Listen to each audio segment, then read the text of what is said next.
Sign it, Camille.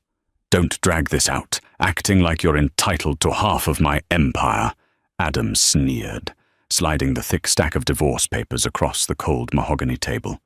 He adjusted the cuffs of his bespoke Italian suit, his lips curling into a condescending, mocking smile.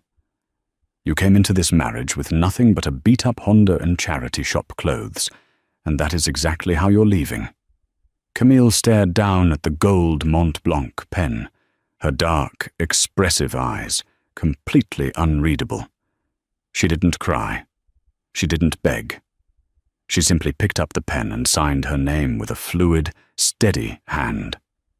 What Adam didn't know, what no one in his superficial, hyper-competitive Silicon Valley circle knew, was that the woman he was throwing away for being too ordinary was the sole heir to a subterranean trillion-dollar dynasty, and with a single stroke of ink, he had just handed her the very weapon she needed to utterly destroy him. To the outside world, Adam Nicholas was the quintessential tech visionary, tall, striking, with sharp features and a ruthlessly ambitious drive.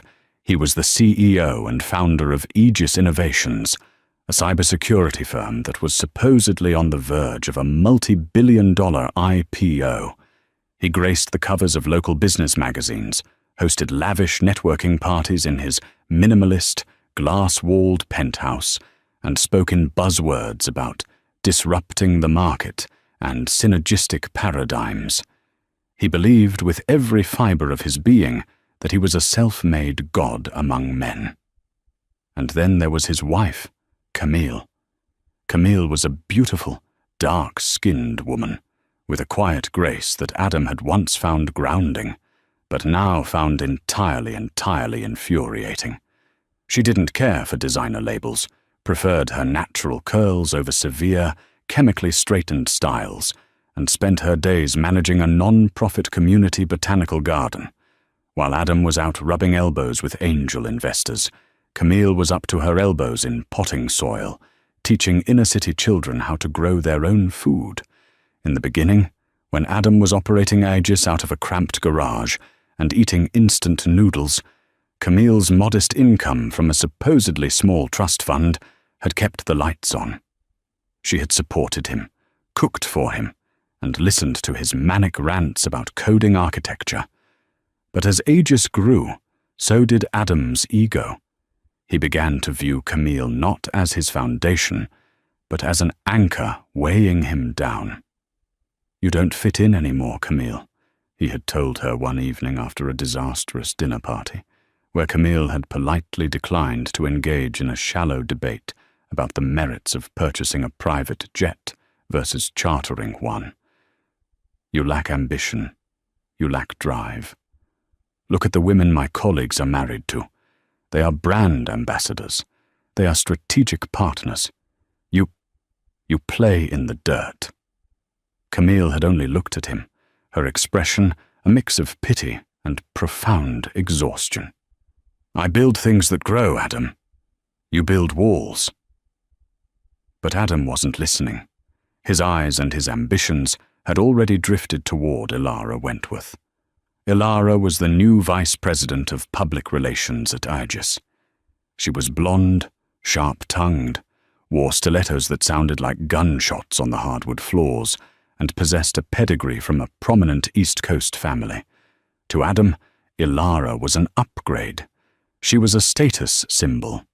They began a not-so-secret affair, leaving a trail of expensive hotel receipts and whispered boardroom rumors in their wake. Adam felt invincible. He had the booming company, the glamorous mistress, and he was finally ready to shed the dead weight of his past. He asked for the divorce on a Tuesday. He didn't do it gently.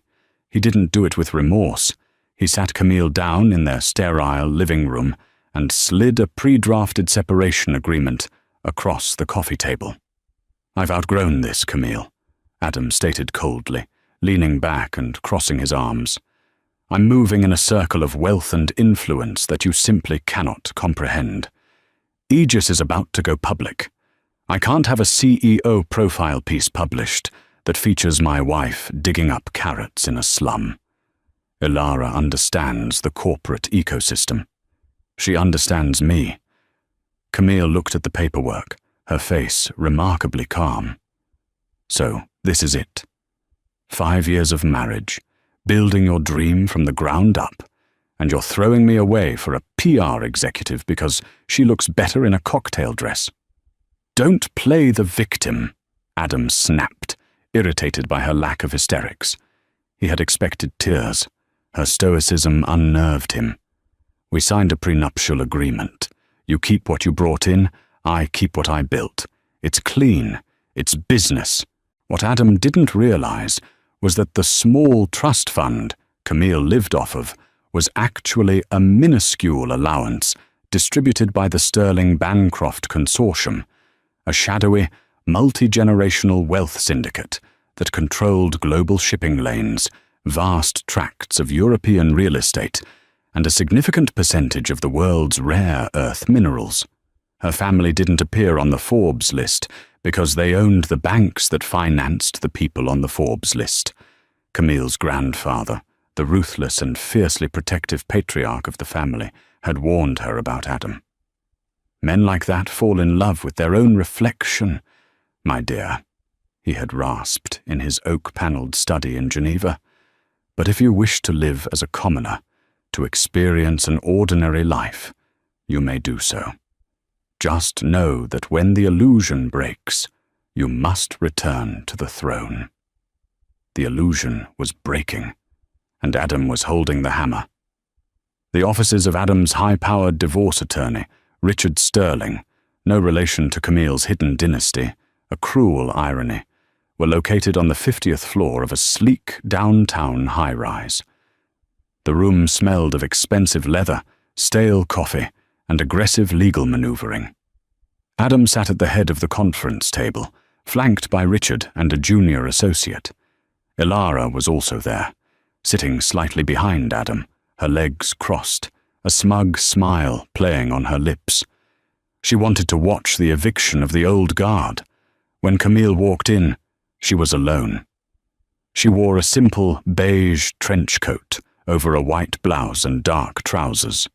She carried no briefcase, had no legal counsel trailing behind her. Richard frowned, looking over his spectacles. Mrs. Nicholas, where is your representation? I explicitly advised you to retain counsel before this meeting. Camille took a seat across from Adam. I don't need a lawyer, Richard. I've read the documents. Adam wants a clean break, enforcing the original prenuptial agreement. I waive any claim to Aegis Innovations, any claim to this penthouse, and any claim to his future earnings. Adam barked a harsh, condescending laugh. Of course you don't need a lawyer, because there's nothing to fight over. You're finally being smart, Camille. You know you wouldn't stand a chance in court against my team. He leaned forward, steepling his fingers, relishing the power dynamic. Look, because I'm not a monster, I've authorized Richard to write you a check for $50,000. Call it a severance package, a relocation fee. It's more than generous considering you contributed absolutely zero financial equity to my company. Ilara let out a soft, mocking chuckle from the corner. Take the money, sweetie, she purred. It's hard out there for a single woman with no marketable skills. You can buy a lot of seeds with 50 grand. Camille ignored Ilara entirely, keeping her dark, piercing gaze locked on Adam. I don't want your money, Adam. I just want this over. Pride is a foolish thing for a broke woman to have, Adam sneered, his tone dripping with venom. He was annoyed that she wasn't groveling. He wanted her to feel small. Aegis is going to be worth $3 billion by the end of the fiscal year. I am going to be a titan of industry. And you? You're going to fade into obscurity, living paycheck to paycheck, regretting the day you didn't try harder to keep me. He slid the thick stack of papers toward her. Sign it. Go back to your dirt. Let the adults handle the real world. Camille didn't hesitate. She didn't let her hand shake. She picked up the pen and signed her name on every required line, her signature elegant and sharp. The scratch of the nib against the thick paper was the only sound in the room. When she reached the final page, she capped the pen and placed it neatly on top of the stack. She stood up, smoothing the front of her coat. "You're making a massive mistake," Adam said, a cruel smirk plastered on his face. "You could have begged. I might have let you keep the Honda." Camille paused at the heavy glass door. She looked back at Adam, her expression shifting from stoic indifference to something entirely different, something cold, ancient, and terrifyingly powerful. It was a look Adam had never seen before, and for a fraction of a second, a shiver of genuine unease crawled down his spine. "You were right about one thing, Adam," Camille said, her voice a low, smooth octave that commanded the room in a way her usual gentle tone never did. "This is business. Enjoy your company, while you still have it." Before Adam could formulate a retort, she walked out. Down in the subterranean parking garage, Camille bypassed her old, dented Honda Civic. Instead, she walked toward a heavily armored, matte black Maybach that had silently pulled into the VIP loading zone. The driver, a hulking man in a tailored suit with an earpiece, instantly stepped out and opened the rear door, bowing his head respectfully. "Welcome back, Miss Sterling," the driver said. Camille slid into the plush leather interior. The partition window buzzed down, revealing a secure satellite phone resting on the console. She picked it up and dialed a number that routed through 3 different encrypted servers before ringing in a private estate in the Swiss Alps. "Grandfather?" Camille said, as the line clicked open. "Camille, is the tether severed?" The old man's raspy voice echoed through the speaker. "The divorce is finalized. I'm coming home." "Excellent. And the boy? The arrogant one?" Camille looked out the tinted window as the Maybach glided out into the glaring sunlight of the city. A cold, predatory smile finally touched her lips. "Liquidate him," she said softly. "Cut his supply chains, pull the shadow funding from his venture capital backers, and blackball Aegis from every server farm on the West Coast. Let's see how much of a self-made god he is when the heavens crash down on him." 6 months later, the golden boy of Silicon Valley was sweating through his bespoke shirt. Adam Nicholas paced frantically back and forth in the glass-enclosed executive suite of Aegis Innovations. The past half year had been an unmitigated, inexplicable disaster. It started small, a sudden, severe shortage of the microchips Aegis needed for their proprietary hardware firewalls. Then, 3 of their largest enterprise clients terminated their contracts on the exact same day, citing unforeseen internal restructuring. But the fatal blow had come just 3 weeks prior. The lead venture capital firm backing Aegis's highly anticipated IPO had abruptly pulled out, completely freezing Adam's assets. When Adam had screamed at his lead investor over the phone, demanding an explanation, the veteran financier had sounded genuinely terrified. "I'm sorry, Adam," the investor had stammered. "Word came down from the apex, the absolute top.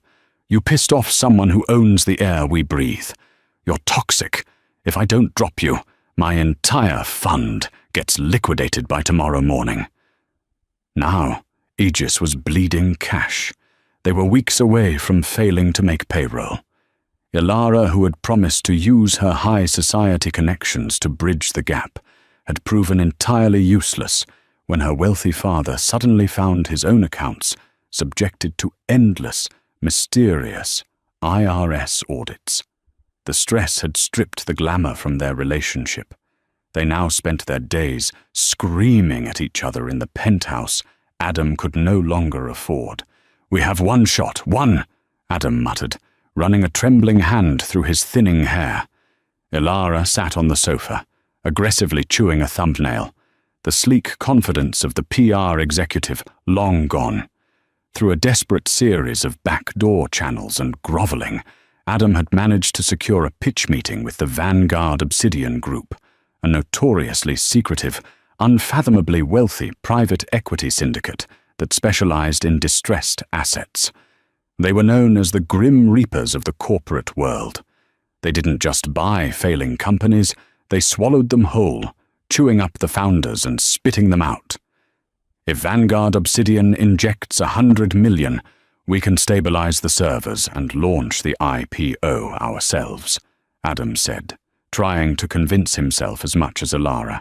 I just need to get in front of their managing director. I can sell this. I am a visionary. The next morning, Adam and Elara walked into the towering, obsidian glass monolith that served as the regional headquarters for the Vanguard Syndicate. The lobby was eerily silent, devoid of the usual corporate bustle. It felt less like a business hub and more like a high-tech cathedral.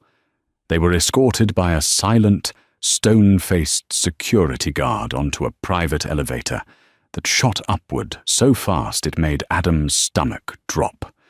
When the doors parted, they stepped into a vast boardroom suspended in the clouds, offering a 360-degree view of the city. At the center of the room sat a massive table, carved from a single slab of petrified wood. Adam and Elara took their seats at one end. 10 agonizing minutes passed. Adam's leg bounced nervously. Finally, the heavy double doors at the far end of the room swung open. 3 men in immaculate dark suits walked in, carrying thick leather portfolios. They took seats along the side of the table. They were intimidating, but they clearly weren't the ones in charge. They were waiting. The chairwoman will see you now, the oldest of the 3 men said, his voice flat, devoid of any warmth. Adam stood up, smoothing his tie, plastering on his most charming, confident smile.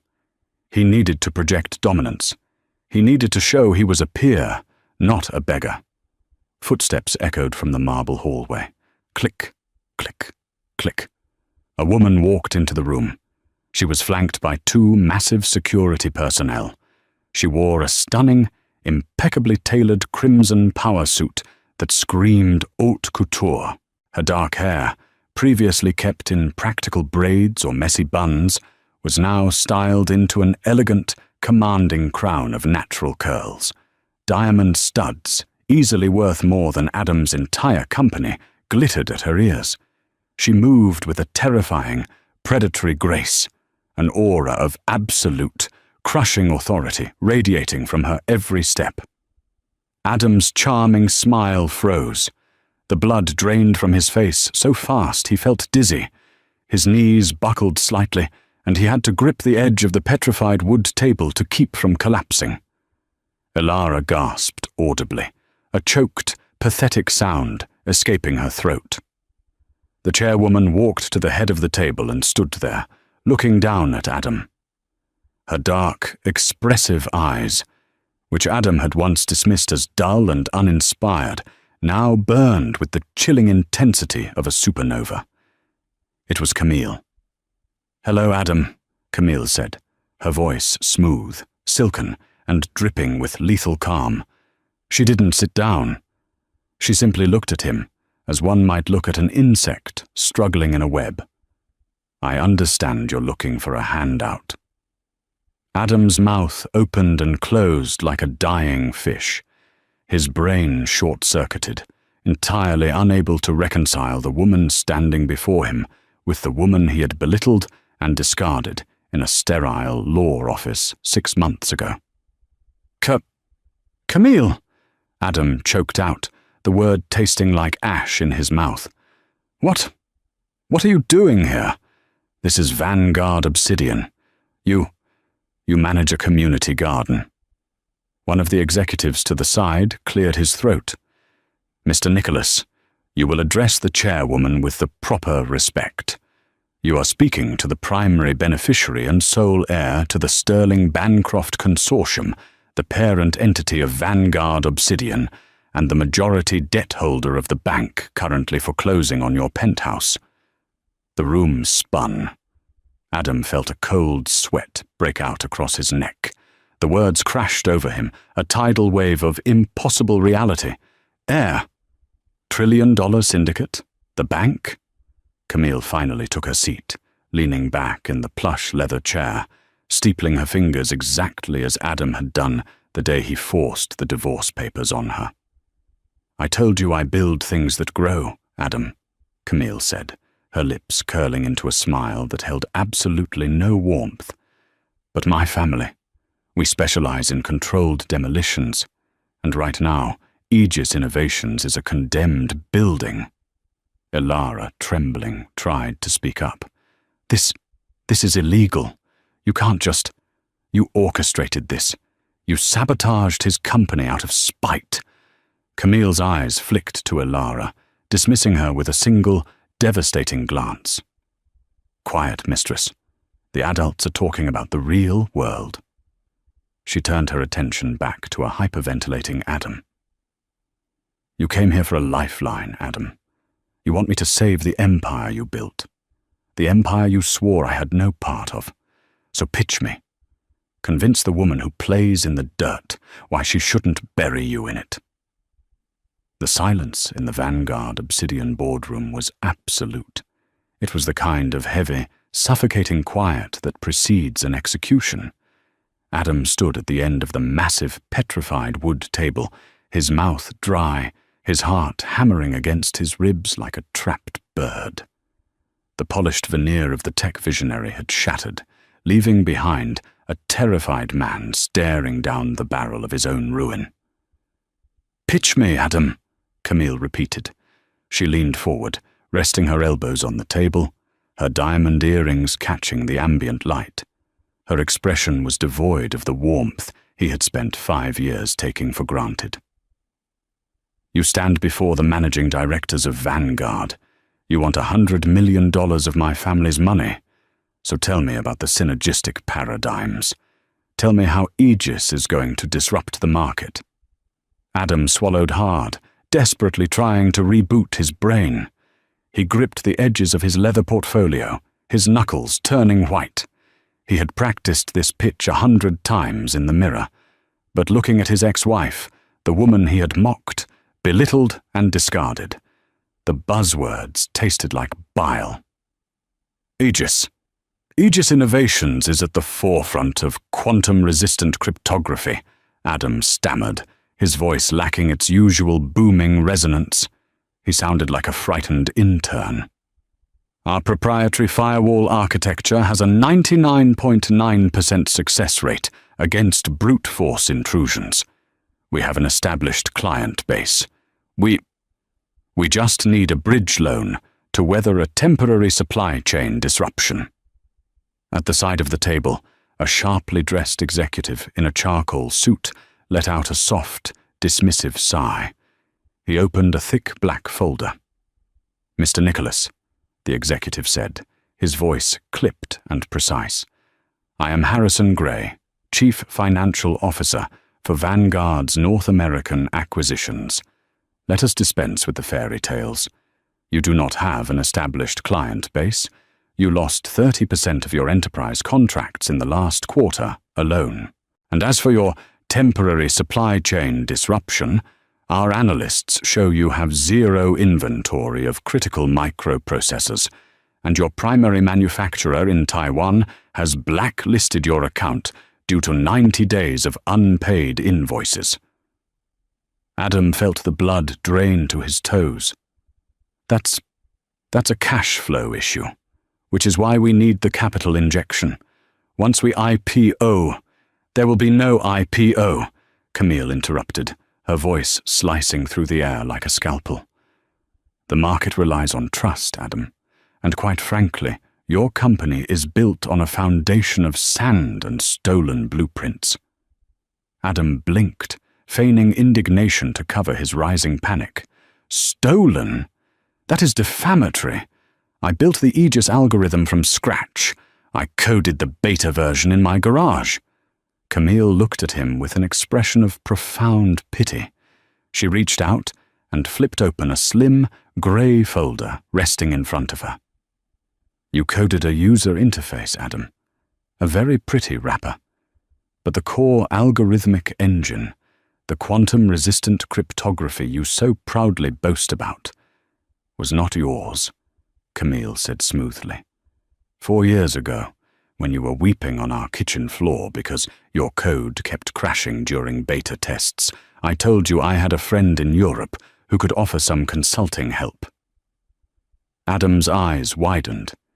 He remembered that night. He remembered a mysterious email containing a flawless block of code from an anonymous developer known only as Onyx. That code had stabilized his software. That code had made Aegis functional. The friend, Camille continued, was a bankrupt defense contractor based in Munich. They were liquidating their assets. My grandfather's holding company purchased their proprietary encryption patents for a few $1 million. We then licensed that code to a shell company in Delaware, which in turn granted Aegis Innovations an open-ended, revocable license to use it. Camille paused, letting the devastating reality sink in. A license, Adam, which I personally revoked 3 weeks ago. It was the primary reason your venture capital backers fled. During their routine pre-IPO due diligence, they discovered that Aegis Innovations does not actually own its own intellectual property. No, Adam gasped, stumbling backward a step. No, that's impossible. My lawyers... Your lawyers are clowns who didn't read the fine print of a European intellectual property transfer, Harrison Gray stated flatly. You own nothing, Mr. Nicholas. Your company is a hollow shell carrying $16 million in unsecured corporate debt. Ilara, who had been sitting frozen in her chair, suddenly leaped to her feet. Her face was flushed, her perfectly manicured hands trembling. Adam, is this true? You told me the IP was ironclad. You told me we were weeks away from a $3 billion valuation. Adam turned to her, his composure finally snapping. Shut up, Ilara. Not now.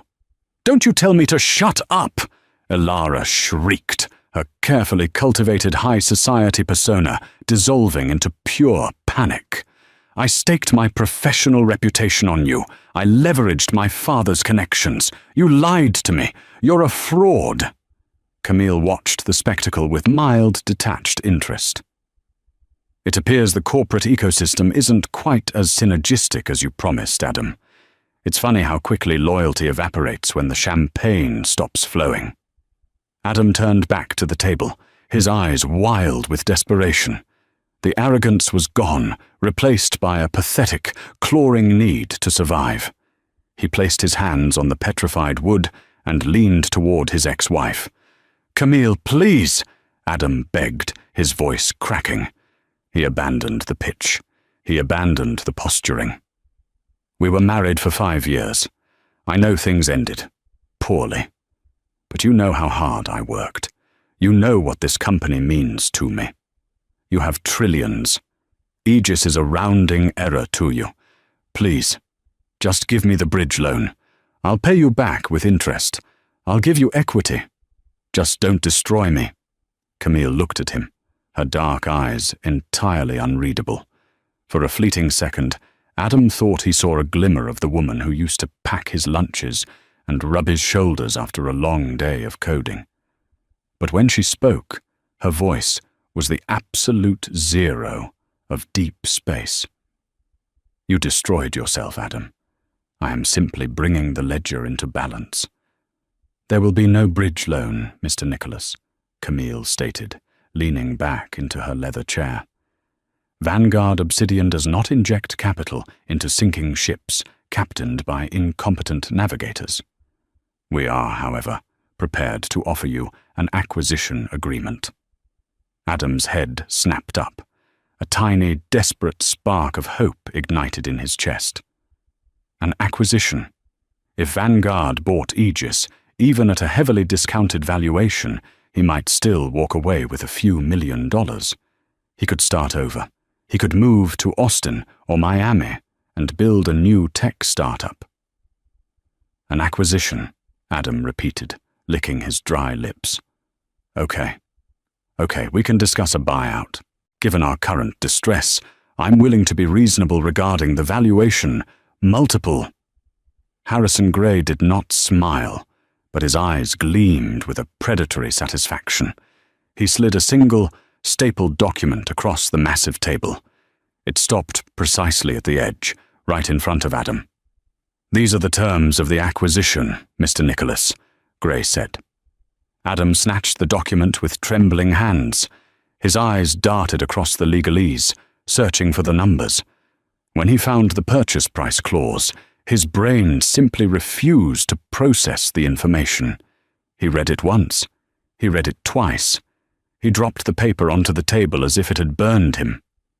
$1, Adam whispered, the air entirely knocked out of his lungs. "You're offering to buy my entire company for $1 single. "That is correct," Camille said smoothly. "Vanguard Obsidian will assume 100% of Aegis Innovations' equity. In exchange, we will absorb your $16 million in outstanding corporate debt, settle your unpaid vendor invoices, and ensure your low-level employees receive their final paychecks and severance packages." "This is theft!" Adam exploded, slamming his fist onto the table. His face turned a dangerous shade of crimson. "Aegis is my life's work. It's worth hundreds of millions. You're trying to steal it out of petty vindictive spite." "Spite?" Camille raised an eyebrow. "Adam, do not flatter yourself. This is a salvage operation.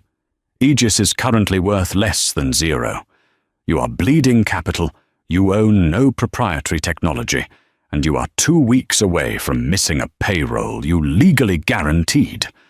Adam pointed a shaking finger at her. "I'll declare bankruptcy.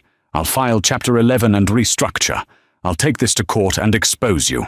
I will tell the press exactly who you are and how you orchestrated this entire collapse to ruin your ex-husband." The 3 executives sitting alongside Camille remained perfectly still. No one looked alarmed. No one looked threatened. Camille simply let out a quiet, tired sigh. "I thought you might say that," Camille murmured. She nodded slightly to Harrison Gray. Gray opened a second folder, this one much thicker than the first, and slid it across the table. "Mr. Nicholas," Gray said, his voice dropping an octave, carrying the weight of an impending gavel strike. "During our preliminary due diligence, Vanguard's forensic accounting team uncovered several irregularities in your ledger. It appears that over the past 14 months, you have been systematically commingling corporate funds with your personal accounts." Adam froze. The color drained out of his face again, leaving him looking like a corpse. "We have documented evidence," Gray continued ruthlessly, "of you utilizing investor capital, specifically funds earmarked for server expansion, to lease your penthouse, charter private helicopters, and pay for prolonged stays at luxury resorts in St. Bart's and Milan." He glanced briefly at Ilara, who was now pressing her back against the wall, trying to make herself invisible. "Furthermore, you knowingly falsified your user acquisition metrics during your Series B funding round, which constitutes severe federal wire fraud and investor deception." The boardroom was dead silent. The only sound was the rapid, shallow breathing of Adam Nicholas. "If you file for bankruptcy, Adam," Camille said, her voice dropping to a terrifyingly soft whisper, "the court will appoint an independent trustee to review your books. They will find exactly what we found. The Securities and Exchange Commission will open an investigation. The Department of Justice will file criminal charges. You won't just lose your company. You will spend the next 10 to 15 years in a federal penitentiary." Adam stumbled backward, his legs giving out. He fell into his leather chair, staring blankly at the polished wood of the table. He was trapped. The walls had completely closed in. The brilliant, self-made visionary was nothing but a fraud, caught in a snare set by a woman he thought he had outsmarted. So "Here is your choice, Adam," Camille said, standing up. She towered over him, an absolute monolith of power and retribution. "You can refuse my offer, walk out that door, and wait for the FBI to raid your offices by Friday. Or you can sign the acquisition agreement. You will walk away with no company, no equity, and no severance. But Vanguard will quietly bury the forensic audit.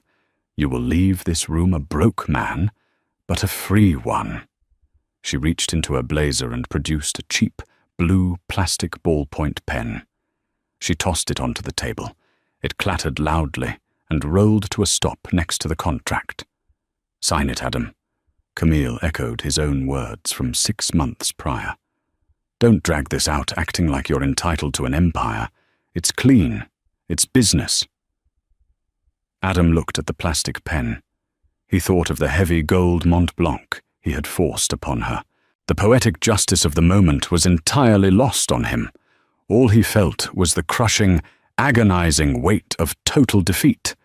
His hands shook violently as he picked up the pen. "Adam, no," Ilara whispered from the corner, realizing that signing meant there was no secret stash of cash, no hidden buyout money. He was truly, utterly destitute. "You can't." Adam ignored her. Tears of frustration and pure humiliation pricked his eyes. He pressed the cheap plastic pen to the paper and signed his name, officially signing away his life's work for a $1 bill. He pushed the paper away, staring at the floor, refusing to make eye contact with the woman who had just dismantled him. Ilara let out a disgusted scoff. She grabbed her designer handbag, adjusted her blazer, and walked toward the heavy double doors. She didn't look back at Adam. "Ilara," Adam called out, his voice pathetic. "I'm not doing charity work, Adam," Ilara snapped, pulling the door open. "I'll have my things out of the penthouse by tonight. Don't call me." The heavy door slammed shut behind her, sealing Adam's isolation. Harrison Gray stepped forward and collected the signed document, placing it meticulously into his leather portfolio. "The transition team will be at the Aegis offices within the hour, Mr. Nicholas.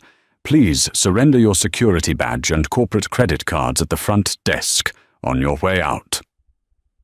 Adam slowly pushed himself up from the chair. He looked a decade older than he had when he walked into the room. He turned to Camille, his eyes hollow. "Are you happy now?" he whispered. "Is this what you wanted?" Camille looked at him, her expression perfectly serene. She had reclaimed her dignity, protected her family's assets, and balanced the scales. "I don't feel anything toward you at all, Adam," she said, delivering the final, fatal blow to his ego.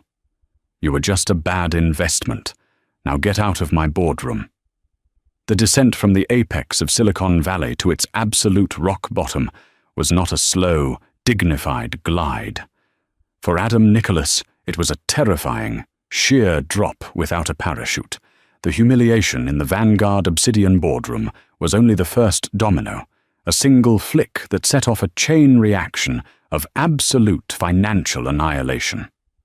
By the time Adam surrendered his corporate badge, handing it to a smirking Vanguard security officer, and rode the private elevator down to the lobby, the gears of his destruction were already turning with ruthless, terrifying efficiency.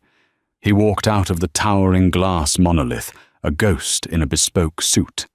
He hailed a yellow cab back to his high-rise building, ignoring the driver's attempts at small talk. He just needed a drink from his crystal decanter and a moment to strategize.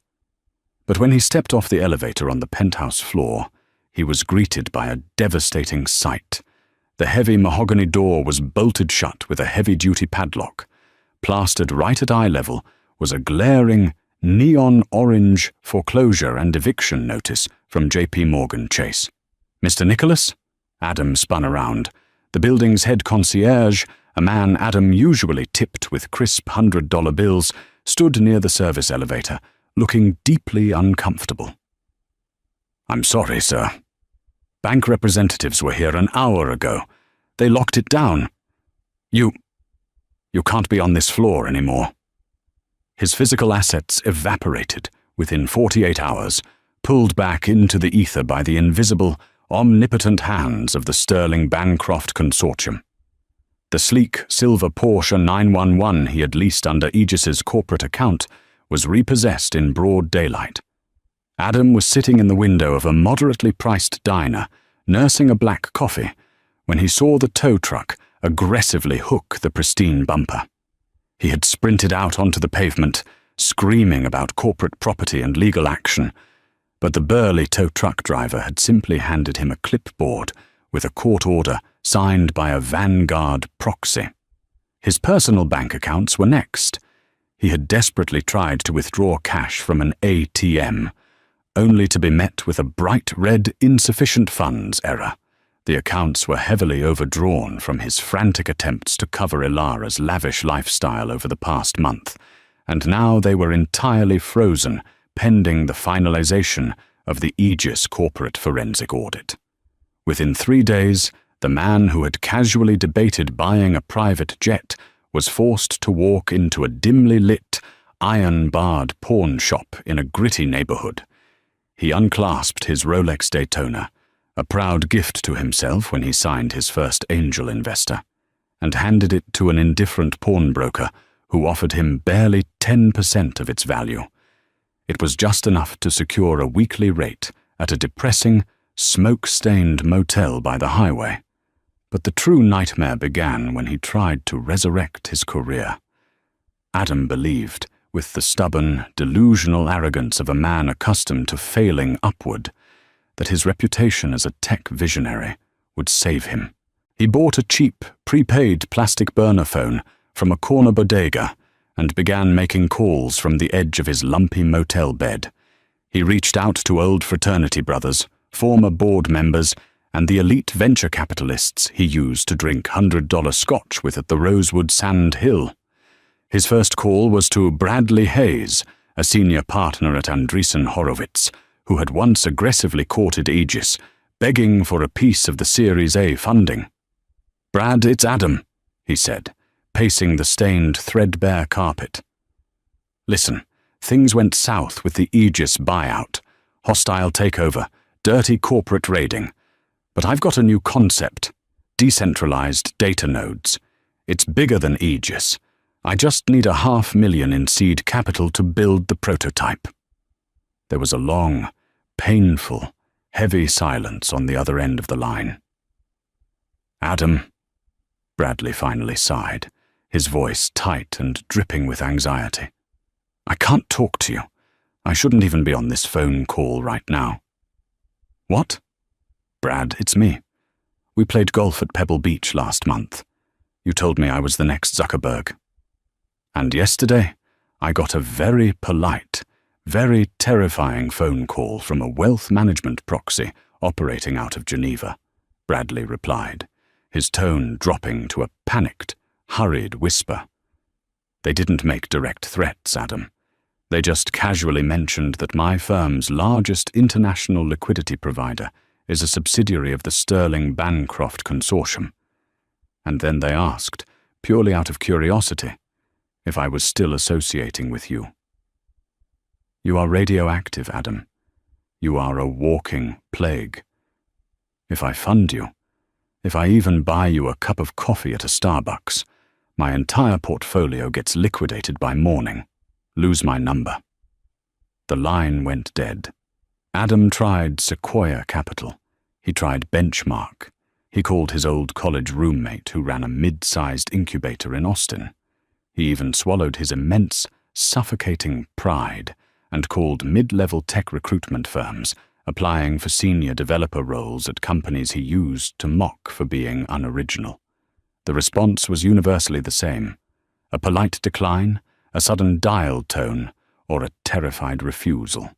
The invisible hand of Camille's family dynasty had painted a permanent, glowing red cross on his back. In the hyper-connected, gossip-fueled ecosystem of Silicon Valley, he wasn't just broke, he was an untouchable pariah. No one would risk the wrath of the $1 trillion shadow syndicate. Months bled into one another. turning into a grueling, soul-crushing cycle of basic survival. The bespoke Italian suits were sold one by one to high-end consignment shops just to buy groceries. The arrogant, chest-out swagger was replaced by a perpetual, nervous hunch. Adam was eventually forced to take a job far outside the tech sphere, doing something his former self would have considered a fate worse than physical torture. He became a night shift, IT support technician for a sprawling, soulless logistics warehouse on the industrial outskirts of Oakland. He spent his nights walking the freezing concrete floors in a cheap polyester uniform, resetting passwords for angry truck drivers, and rebooting frozen barcode scanners for supervisors who didn't care that he used to have a corner office. The harsh, fluorescent lights buzzed incessantly overhead, a constant, mocking soundtrack to his total failure. It was during one of these miserable, bone-chilling 3 a.m. shifts that Adam saw her again. He was sitting alone in the bleak, windowless warehouse break room, eating a cold, stale ham sandwich from a vending machine. The wall-mounted television, perpetually tuned to a global financial news network, suddenly flashed a breaking news chyron. Vanguard Obsidian announces revolutionary global cyber infrastructure initiative. Adam stopped chewing. The sandwich slipped from his hands, landing on the linoleum floor. He moved closer to the screen, his heart pounding a sickening, hollow rhythm against his ribs. There, standing at a grand podium at the World Economic Forum in Davos, Switzerland, was Camille. She looked absolutely radiant, commanding, and entirely untouchable. She wore a stunning, impeccably tailored emerald green blazer, her dark hair cascading beautifully and naturally over her shoulders. She wasn't standing next to PR flacks or mid-level investors. Flanking her on the stage were the CEO of Microsoft and a high-ranking, decorated official from the United States Department of Defense. The acquisition of the Aegis framework was merely the foundational step. Camille spoke into the bank of microphones, her calm, authoritative voice echoing through the dingy Oakland break room. By integrating our proprietary European quantum encryption models with the Aegis user interface, Vanguard Obsidian has successfully created a global, impenetrable security net. But more importantly, true security begins at the ground level. She paused, looking out over a crowd of the most powerful people on the planet. Therefore, Vanguard is committing 50% of the operational profits from this initiative directly to urban infrastructure development. We are not just building digital firewalls. We are planting the literal seeds for sustainable, tech-integrated community gardens, vertical farming, and subsidized housing in low-income sectors globally. The camera panned out to the massive auditorium. Billionaires, heads of state, and global tech leaders rose to their feet, giving her a thunderous, roaring standing ovation. Adam sank slowly into a cheap plastic break room chair, burying his face in his calloused, unmanicured hands. The breath left his lungs in a ragged, pathetic sob. She hadn't just destroyed his company. She had taken his hollow, arrogant, self-serving dream, gutted it, and transformed it into a multi-billion-dollar global empire that actually helped people. She had taken the useless dirt she loved so much and woven it directly into the fabric of his stolen code, turning it into pure gold. As the sound of the world applauding his ex-wife filled the miserable break room, the profound, inescapable realization of his own mediocrity finally crushed the very last remaining fragments of his ego into dust. A full year and a half after the divorce papers were signed, the city of San Francisco was buzzing with anticipation for the inaugural Sterling Foundation Gala. It was the social event of the decade, an exclusive charity dinner designed to raise funds for urban, agricultural, and educational initiatives. The guest list was a who's who of political elite, Hollywood royalty, and tech titans. Adam Nicholas was also at the gala. He was wearing a tuxedo, though it wasn't bespoke. It was a stiff, slightly ill-fitting uniform provided by the elite catering company he now worked for. At 36 years old, Adam was a shadow of the self-proclaimed tech god he had once been. The stress and poverty had aged him dramatically. His hairline had aggressively receded, and the sharp, handsome features that had once charmed venture capitalists were now hollowed and lined with exhaustion. He spent his days hauling heavy trays of hors d'oeuvres and enduring the condescending snaps of wealthy patrons. The gala was being held at the grand ballroom of the Fairmont Hotel. The room was breathtaking, transformed into a lush, indoor botanical garden with walls of climbing ivy, exotic orchids, and cascading waterfalls. It was a massive, incredibly expensive homage to the very passion Adam had mocked Camille for. Adam stood near the towering double doors of the ballroom, holding a silver tray of champagne flutes. His feet ached. His primary instruction from the catering captain was simple. Stand still, keep the tray level, and do not make eye contact with the VIPs. A sudden hush fell over the chaotic grand foyer outside the ballroom. The flashing of 100 paparazzi cameras created a blinding strobe light effect through the frosted glass doors. The heavy doors swung open, pushed by 2 massive private security guards. Camille entered. She took the room's breath away. She wore a custom, floor-length gown of midnight blue silk that seemed to flow like liquid as she walked. Diamonds, real heirloom diamonds that had likely been in the Bancroft vault for a century, rested against her dark skin, catching the light like captured stars. She was flanked by her grandfather, a stern-faced, impeccably dressed European aristocrat who leaned on a silver-tipped cane, and the current mayor of San Francisco. Adam froze. His breath hitched in his throat. He tried to shrink back into the shadows of the floral arrangements, terrified of being seen, terrified of the ultimate humiliation. But as Camille's entourage moved toward the ballroom entrance, her grandfather paused. The old man's sharp, hawk-like eyes scanned the perimeter and locked onto Adam. A cold, knowing smirk touched the patriarch's weathered face. He leaned over and whispered something into Camille's ear. Camille stopped it. She turned her head slowly, her gaze cutting through the crowd of billionaires and socialites, until her eyes met Adam's. For a terrible, agonizing second, time seemed to stop entirely. Adam's hands trembled so violently, the champagne flutes on his silver tray rattled against each other, a pathetic, clinking sound that seemed deafening to his own ears. Camille didn't gloat. She didn't laugh. She simply stepped away from the mayor and walked toward the catering station. As she approached, Adam felt the overwhelming gravity of the power dynamic. He was entirely insignificant. He was the hired help, holding a tray in a room she practically owned. Camille stopped 2 feet in front of him. Up close, he could smell her perfume, something custom, floral, and fiercely expensive. "Good evening, Adam," she said. Her voice was polite, perfectly modulated, the tone one might use with a stranger. "Camille," Adam choked out, his vocal cords tight. He desperately wanted to look away, but her presence commanded complete submission. You look beautiful." "Thank you," she replied, her eyes briefly dropping to the cheap clip-on bow tie of his catering uniform. "I see you've found a new ecosystem.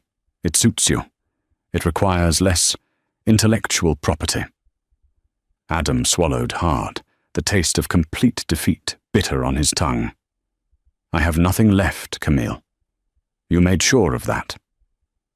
Are you going to have me fired from this job too?" Camille looked at him, and for the first time, There was a flicker of genuine pity in her dark eyes.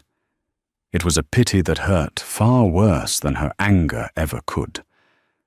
"I didn't have you fired from your tech job, Adam, nor did I instruct anyone to blacklist you," she said softly, leaning in just a fraction so only he could hear. "My grandfather made one phone call to protect our assets. The rest? The closed doors, the abandoned friendships, the sudden realization that no one wanted to fund your ideas. That was all you. They didn't reject you because they were afraid of me.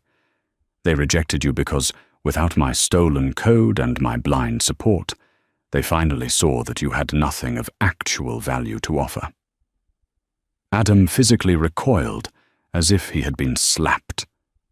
The truth of her words shattered the very last, deeply hidden delusion he had been clinging to. He wasn't a victim of a billionaire's vendetta. He was just a hollow man who had been exposed. "You told me once that I lacked ambition," Camille continued, her voice hardening, regaining that lethal boardroom edge. "You said I played in the dirt while you built an empire. Look around, Adam." She gestured gracefully to the stunning, multi-million-dollar botanical gala, filled with the most powerful people on the planet. "I was never playing in the dirt," Camille whispered, her eyes locking onto his with crushing finality. "I was cultivating the earth. And the earth belongs to me." She reached out, gracefully plucking a crystal flute of champagne from his trembling silver tray. She didn't break eye contact as she took a slow, deliberate sip. "Enjoy the rest of your shift, Mr. Nicholas," she said dismissively. Camille turned her back on him, the midnight blue silk of her gown sweeping across the polished floor. She seamlessly rejoined her grandfather and the mayor, disappearing into a sea of flashing cameras, applause, and unimaginable wealth. Adam stood alone in the shadows, holding his half-empty tray. The music swelled from inside the ballroom, a joyful, triumphant symphony that he would never be a part of. He looked down at the cheap catering shoes on his feet, finally understanding the true cost of his arrogance. He had held the most valuable thing in the world in the palm of his hands, and he had thrown it away for the illusion of gold. And as the heavy ballroom doors clicked shut, leaving him in the quiet, empty foyer, Adam Nicholas realized he would spend the rest of his life standing on the outside, serving the very world he once thought he ruled. Adam's devastating downfall serves as a chilling reminder that true value is rarely found in loud arrogance or superficial status symbols. He mistook his wife's quiet grace and grounded nature for weakness, entirely blind to the colossal, generational power she held. In his greedy pursuit of a shiny, artificial empire, Adam discarded the very foundation that kept him standing. Camille's ultimate revenge wasn't just about stripping him of his wealth. It was about exposing the hollow reality of who he truly was without her. He learned the hard way that when you mock the person planting the seeds, you have no right to survive the harvest. If this story of ultimate karma and hidden empires kept you hooked, hit that like button right now. Share this video with someone who loves a brilliant plot twist, and don't forget to subscribe to the channel for more incredible drama-filled stories every single week. Drop a comment below. Did Adam get exactly what he deserved? See you in the next one.